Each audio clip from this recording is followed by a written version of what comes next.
As part of my planetary series, it's time to look at Venus. Venus is my chart ruler, which means I'm a Libra rising. So if you're a Libra rising, Venus is your chart ruler also. But you know what? Even if it's not your chart ruler, it's an important planet to learn about, right? So in my last video, I did on Mars, and this one is now on Venus. So Venus is your magnetism. It's your values and the frequency of what we attract. Kind of important. So it tells you what you love. It tells you, like I always think of like fabrics for some reason. I think because I'm very particular about what kind of fabric touches me, but also like aesthetics, the aesthetic beauty of things, and us as well. So Mars, like we pursue what we want with Mars, and Venus, we receive it. Yeah, so Venus tells you what you love, why you love it, and how your soul experiences connection, beauty, and desire. So it's the field that pulls life toward you. Where Mars chases, Venus receives. Where the moon needs, Venus adores. And where the sun shines, Venus enjoys. So Venus is your attraction field, your aesthetic eye. I love that part. The relational intelligence. I definitely think my Libra rising gives me like a social intelligence type of thing. So definitely that's there. Your love language, your self-worth, your values, your pleasure, your artistry, your softness, your charm, your creativity, your embodiment of beauty, your ability to harmonize, and your ability to draw in what you desire. So for me as a Libra rising, it's literally my whole personality anchor. Like it's a major energy in my chart. It's the filter through which my whole chart, my whole birth chart expresses. Absolutely. So also in my sun video, I talk about how our rising sign is how we interface with the world. So when you first start going to school, when we're born, we're our moon sign because we're just our needs, and our emotions and just getting our needs met. And then as we grow a little bit older and we go to school and we start interfacing with first our siblings and then our fellow students, friends, teachers, that's our interface, that's our rising. And then as we get older, we should be growing into our sun sign. That should be coming out more, right? So but you don't just ditch your moon, obviously, because you have your emotions your whole life, and you don't ditch your rising, that mask that you're wearing, that interface. And if anything, I feel like my rising gives me like a social intelligence. So like my Aries moon and my Sagittarius sun, don't just blast everyone out. It's like part of me that's aware of the group that I'm in or the room that I'm in. I actually really appreciate it. So it's not about getting rid of those as you grow. It's about integrating them in a way that is in harmony with you and your soul's growth. So what Venus actually represents beyond romance is how you attract versus how you pursue. So Mars is the pursuit, like I said, and then Venus is your magnetism. And also what you value. It's very important about Venus is about what you value. So like what you build your life around. That's pretty important placement.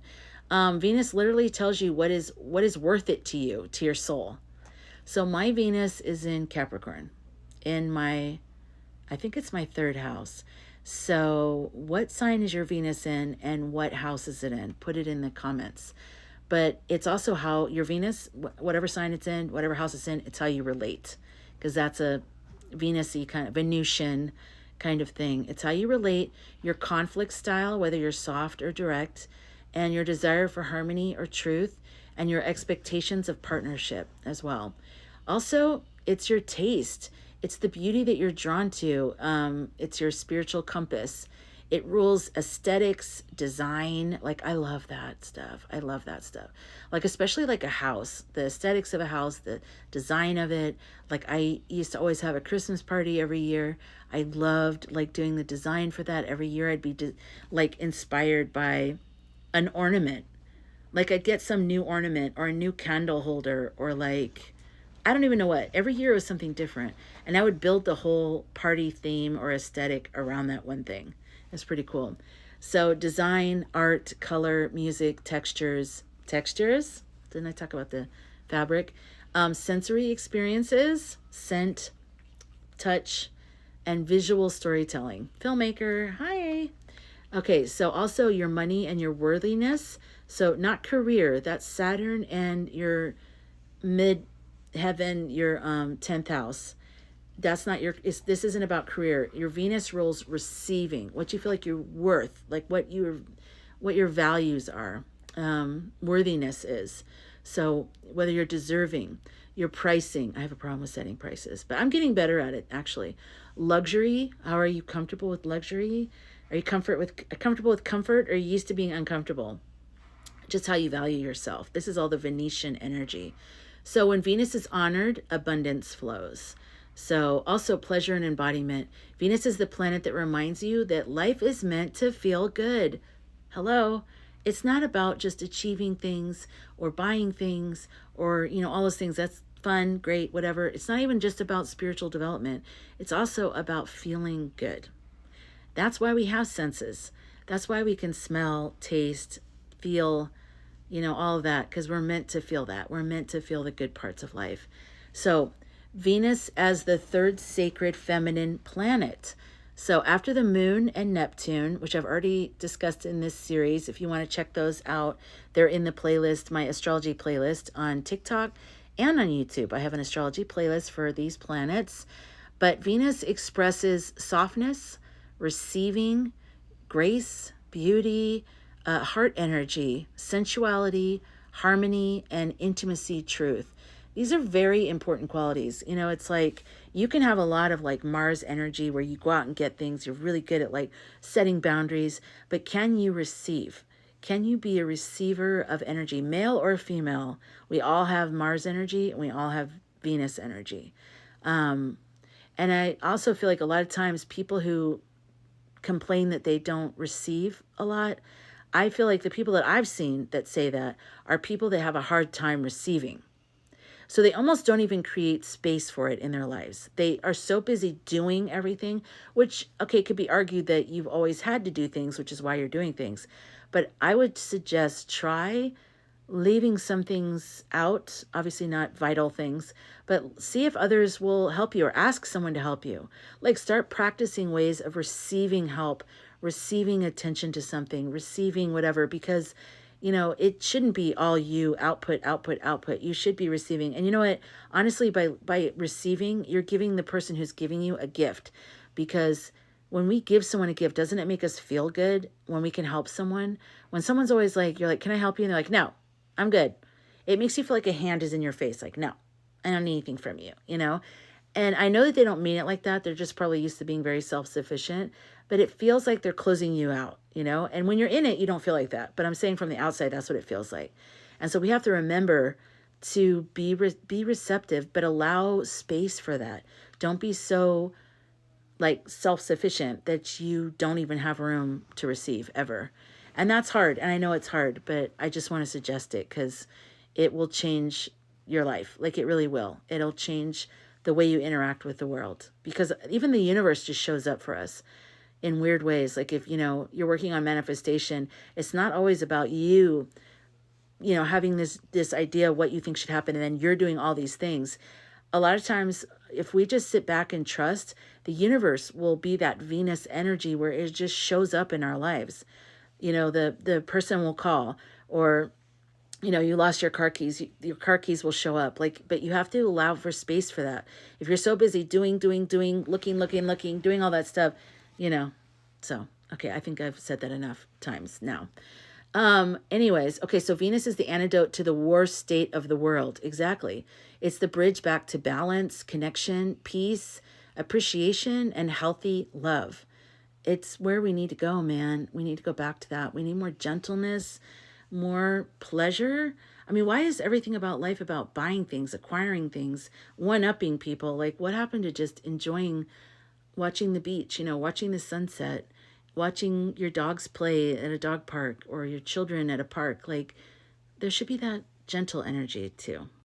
Okay, so now let's look at Venus through the signs, okay? So your relationship style plus your magnetism code. So if you have Venus in a fire sign like Aries, Leo, or Sagittarius, you magnetize through passion, radiance, and boldness and truth. If your Venus is in an earth sign like Taurus, Virgo, or Capricorn, then you're magnetic through grounding, reliability, sensuality, and substance. If your Venus is in an air sign like Gemini, Libra, or Aquarius, then your magnetism comes through charm, wit, connection, conversation, and intelligence. And then if your Venus is in a water sign like Cancer, Scorpio, or Pisces, then your magnetic energy comes through emotional depth, empathy, mystery, and spiritual presence. So now let's look at the houses. So Venus is where you attract and create beauty, is in your houses, okay? So if you have Venus in your first house, you are the magnet, okay? You are like a Marilyn Monroe, okay? Your presence draws people in. If you have Venus in your second house, you attract money and security through your values. So worthiness as a frequency. So as you carry yourself, as what you feel like you deserve and what your values are, it amplifies and attracts that money, that abundance, that just all of that goodness through you, money and security, really. Okay, so if you have Venus in your third house, you attract through your words and your voice. I think that's where my Venus is. So that's that. If your Venus is in your fourth house, you attract through emotional depth and home. If it's in your fifth house, you attract through creativity, joy, play, and romance. If your Venus is in your sixth house, you attract through service, skill, mastery, or devotion. If it's in your seventh house, you attract soulmates and harmony partners. Ooh, I'm interested who's got Venus in their seventh house. Let me know if you feel like you've attracted like soulmates. If your Venus is in your eighth house, you attract through intensity, intimacy, and mystery. Ninth house, you attract through wisdom, travel, and storytelling.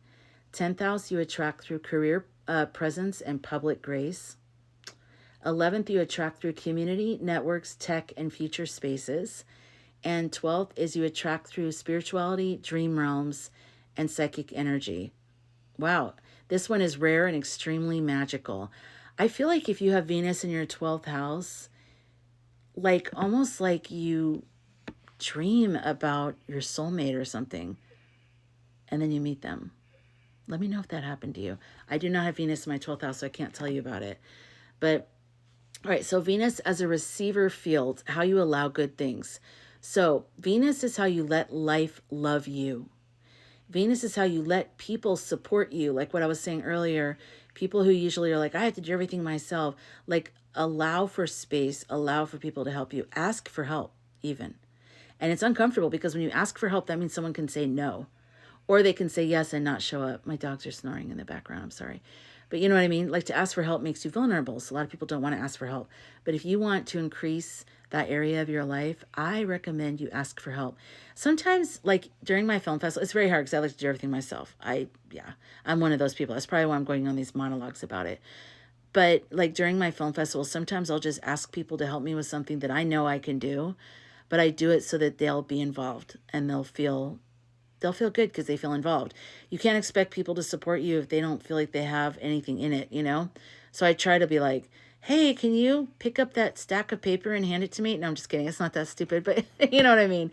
Like you try to think of things to like include people. I'm even wearing my Ag and Art Film Festival t-shirt. That's my film festival in Northern California. It's been on pause the last 2 years, but I'll be kicking it back up again soon. So you can get, if you're a filmmaker or you're just interested in film festivals, the link to my film festival is in my Linktree, and you can find out more about it there. Okay, so Venus is also how you let abundance enter your life.